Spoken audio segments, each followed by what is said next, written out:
बहुत सारी थ्योरी पढ़ ली। काफ़ी सेशन से मैं आपको थ्योरी ही की चीज़ें पढ़ा रहा हूँ। डिस्प्ले एड्स क्या होती हैं, वीडियो एड्स क्या होती हैं। अब ज़रा थोड़ा सा आगे चलते हैं और आगे चल के सेशंस के अंदर अब मैं बड़ा इंटरेस्टिंग किस्म का काम आपसे करवाने लगा हूँ। यानी कि हम सॉफ्टवेयर्स को यूज़ करके अब एड्स बनाना सीखेंगे। दोस्तों, उसको करने से पहले मैं कुछ इस सेशन के अंदर आपको बड़ा इंटरेस्टिंग बताने लगा हूँ। Before you develop a display ad, हम फोटोशॉप को यूज़ करेंगे डिस्प्ले ऐड बनाने के लिए। बड़ा ब्रीफली फोटोशॉप को मैं एक्सप्लेन करूंगा अगले चंद सेशंस के अंदर, क्योंकि डिटेल में आपने इसको ग्राफिक डिज़ाइनिंग के कोर्स में पढ़ना है जो डिजी स्किल्स ऑफर कर रहा है। तो उसको करने से पहले इस सेशन के अंदर ये देखना बहुत ज़रूरी है कि गूगल कौन कौन से ऐड के साइजेस हैं कि जिनको कंपेटेबल मानता है। इन साइजेस को समझने से पहले सबसे पहले ये समझते हैं कि डिस्प्ले ऐड का साइज़ मेजर किस तरीके से होता है। आपने कभी पिक्सल का नाम सुना है? अक्सर कंप्यूटर की ज़बान के अंदर हम कहते हैं कि जी हमारी कंप्यूटर स्क्रीन के पिक्सल्स ठीक नहीं आ रहे, या हमारा वीडियो कार्ड ख़राब हो गया, या पुराने ज़माने में हम उसको वीजीए कार्ड कहा करते थे, जिसका अक्सर पिक्सल्स के साथ बड़ा गहरा ताल्लुक होता था और पिक्सल्स ख़राब ही आया करते थे मॉनिटर स्क्रीन के ऊपर। पिक्सल्स होती हैं छोटे छोटे डॉट्स आपकी स्क्रीन पे जो लाइट को एमिट कर रहे होते हैं और वो मिल के बनाते हैं उस पिक्चर को जो आप देख रहे होते हैं। अब आसान लफ्ज़ों के अंदर एक पिक्चर डिपेंड करती है उसकी विड्थ के ऊपर और उसकी हाइट के ऊपर। तो पिक्चर की जो विड्थ है और हाइट है उसको मिलके उस पिक्चर का साइज बनता है, और इसी विड्थ और हाइट को डिसाइड करके आप डिस्प्ले ऐड के साइज को भी डिसाइड करते हैं। आपने अक्सर ये वाली फिगर्स देखी होंगी, 800 बाय 600, 1024 बाय 600 या 1024 बाय 800। अब जिस तरह वाइट स्क्रीन का दौर आ रहा है तो विड्थ जो है वो बढ़ती जा रही है और हाइट जो है वो कम होती जा रही है।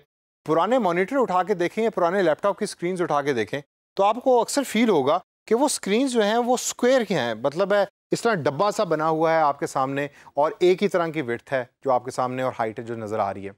आजकल की जो लैपटॉप की स्क्रीन्स हैं उसमें विड्थ ज़्यादा है और हाइट कम है।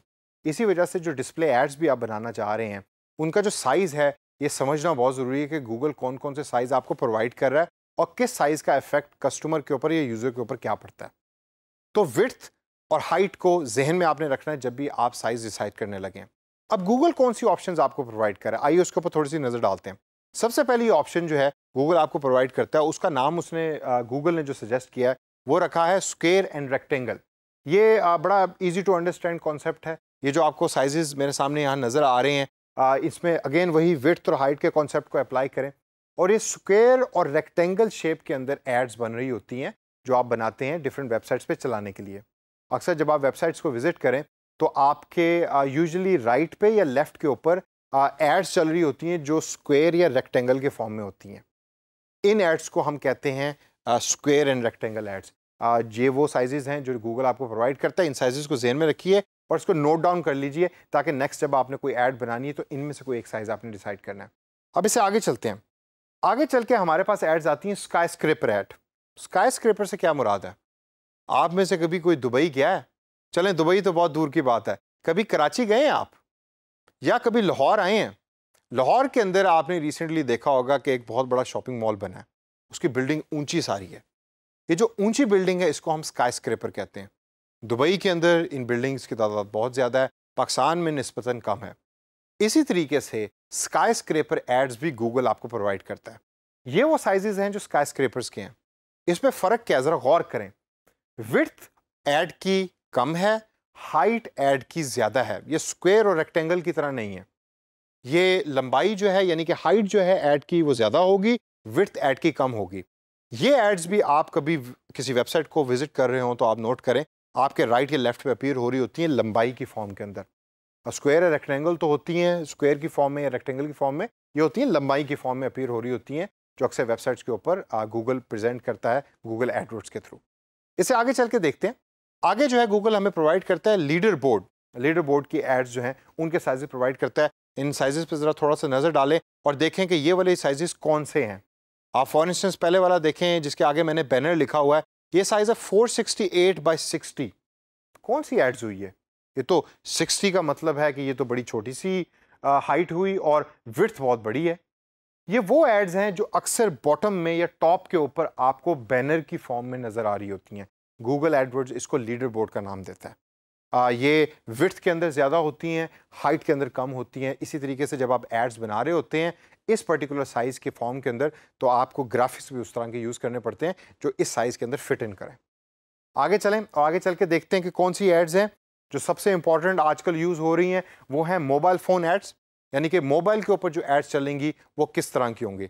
इसके अंदर भी आप गौर करें तो विड्थ है ज़्यादा और हाइट है कम, और हाइट और विड्थ जो है वो डेस्कटॉप और लैपटॉप स्क्रीन की निस्बत इसके अंदर कम है, ऑप्टिमाइज्ड है मोबाइल स्क्रीन के साथ। और ये वाली ऑप्शन सारी की सारी जो है वो गूगल आपको प्रोवाइड कर रहा होता है जब आप गूगल एडवर्ड्स पे ऐड बना रहे होते हैं। अब जब आप ऐड बनाने लगते हैं तो आप इनमें से आप डिसाइड करेंगे साइज़, लेकिन ये साइज़ आप कैसे डिसाइड कर रहे होते हैं? ये आप साइज़ डिसाइड कर रहे होते हैं बेस्ड ऑन द कंटेंट। ये वो कंटेंट है कि जो आपके क्लाइंट ने आपको प्रोवाइड किया, तो ये वो कंटेंट है जो आपने खुद बनाया और फिर आप डिसाइड आपने किया कि मेरी ऐड स्क्वायर फॉर्म में ज़्यादा बेहतर लगेगी या रेक्टेंगल फॉर्म में ज़्यादा बेहतर लगेगी, या मेरा ख्याल है मुझे बैनर की तरह की ऐड लगानी चाहिए। क्यों? क्योंकि बैनर के ऊपर लोगों का ज़्यादा व्यू जाता है एज़ कम्पेयर टू राइट और लेफ्ट की एड्स के ऊपर। ये अब आपकी चॉइस है। मैं as a professional digital marketer आपको सजेस्ट करूंगा कि आपको तमाम साइजेस में एड्स बनानी चाहिए। अब थोड़ी सी नज़र डालते हैं और देखते हैं कि बेस्ट परफॉर्मिंग साइजेस कौन कौन से हैं मेरे पर्सनल एक्सपीरियंस के अंदर। सबसे पहले तो बेस्ट परफॉर्मिंग साइज़ जो है वो मैं कहूँगा मीडियम रेक्टेंगल, जिसकी है 300 विड्थ और 250 जो है वो उसकी हाइट है। ये साइजेस मेरे नज़दीक बड़े सूटेबल होते हैं, किसी भी स्क्रीन के ऊपर अपीयर हो रहे होते हैं और इनका रिजल्ट जो है वो भी अच्छा होता है और यूज़र का रिस्पॉन्स भी इसके ऊपर बेहतर होता है। अगली टाइप जो बेस्ट परफॉर्मिंग साइजेस के अंदर आती है वो है लार्ज रेक्टेंगल। लार्ज रेक्टेंगल से मुराद ये है कि इसकी विड्थ बड़ी होगी और हाइट भी थोड़ी सी बड़ी होगी as compare to medium rectangle के। ये एड्स भी अक्सर काफ़ी अच्छी परफॉर्म कर रही होती हैं वेबसाइट्स के ऊपर क्योंकि इनकी व्यूएबिलिटी ज़्यादा होती है।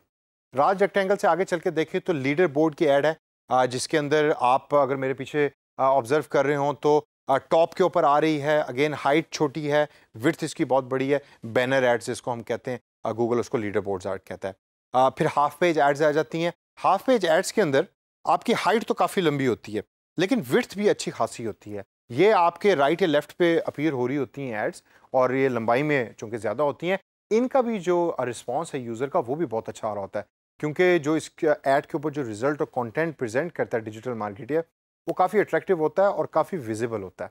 आगे चल के देखें तो लास्ट के अंदर जो बड़ा अच्छा परफॉर्मिंग साइज़ है जो मोबाइल के अंदर यूज़ होता है वो है लार्ज मोबाइल बैनर, कि जिसके अंदर जो है वो विड्थ आपकी 320 है और हाइट आपकी 100 है। तो दोस्तों ये वो तमाम साइजेज़ हैं कि जो गूगल के ऊपर अच्छे परफॉर्म कर रहे हैं। इन साइजेज़ को जहन में रखें। इसके अलावा वो तमाम साइजेज़ भी जहन में रखें कि जो गूगल आपको प्रोवाइड करता है ऐड बनाने के दौरान।